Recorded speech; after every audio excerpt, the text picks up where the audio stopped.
ဒီဇလန်းလေးကတကယ်ဖြစ်ခဲ့တဲ့အဖြစ်အပျက်တစ်ခုပါကိုဖုံးမောင်ဆိုတဲ့လူငယ်လေးဟာမဟာမြိုင်တော်ကြီးတဲကိုတငယ်ချင်းတွေနဲ့ခရီးထွက်ဖို့ဆုံးဖြတ်ခဲ့တယ်တောရဲရဲ့လှပတဲ့တဘာဝငှက်တန်တွေစိမ့်လန်းတဲ့တစ်ပင်တွေကြားမှာသူတို့ပျော်ရွှင်စွာရှောက်လန်းနေခဲ့ကြတယ်ဒါပေမဲ့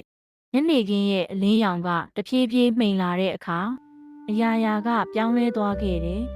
ကိုဖုံးမောင်တို့တတုပ်ဟာတောလန်းကြောင်မှာပြီးလမ်းပြောင်းနေတယ်ဆိုတာသိလိုက်ရတယ်။အုပ်စုလိုက်ဖုံးချင်းချင်းခေါ်ဆိုကြပေမဲ့သက်သွယ်မှုမရဘူးရုတ်တရက်သူတို့နောက်ကခြေတံတွေကြားလာရတယ်။ဒါပေမဲ့လှည့်ကြည့်တိုင်းဘယ်သူမှမရှိဘူး။ညအချိန်မှာသူတို့မီးပုံလေးနဲ့ထိုင်နေကြတော့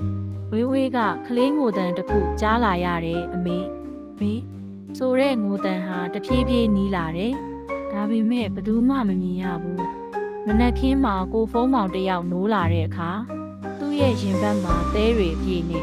သဲထိတ်ရင်ဖို့ဖြစ်နေတာကိုသတိထားမိတယ်။သူ့တငယ်ချင်းတွေကဘာမှမမြင်ရဘူးဆိုပြီးပြောပေမဲ့သူပဲခံစားနေရတဲ့ညဘက်မှာသူအိတ်နေတော့အစုံတယောက်ကသူ့ရဲ့ရင်ဘတ်ကိုဖိချပြီးသဲတွေထည့်နေတယ်လို့ခံစားရတယ်။တညမှာသူမျက်လုံးဖွင့်လိုက်တဲ့အခါ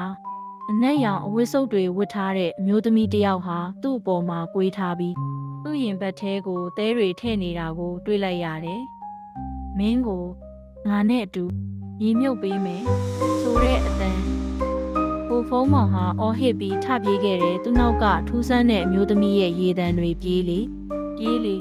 ငါတဲချမ်းတွေနဲ့မြေမြုပ်မယ်အခုထိမဟာမြိုင်တော်ကြီးထဲမှာဒီအမျိုးသမီးဟာလူငယ်တွေကိုတဲထိတ်ရင်ပူဖြစ်အောင်လိုက်လံညှင်းဆဲနေတယ်လို့ဒေသခံတွေကယုံကြည်နေကြဆဲပါဒီဇလန်းလေးကိုနားထောင်ပြီးတဲ့အခါညအိယာဝင်ချိန်မှာအိယာရဲလှဲနေရင်ခြေထောက်တွေကိုစောင်းတဲ့အပြည့်ဖုံးထားဖို့မမေ့ပါနဲ့အောင်ဒီလိုထိတ်လန့်ဖွယ်ရာတရေဇလန်းတွေကိုဆက်လက်တင်ဆက်ပေးနိုင်ဖို့ကျွန်တော်တို့ရဲ့ channel လေးကို subscribe လုပ်ထားဖို့မေ့မထားပါနဲ့နော်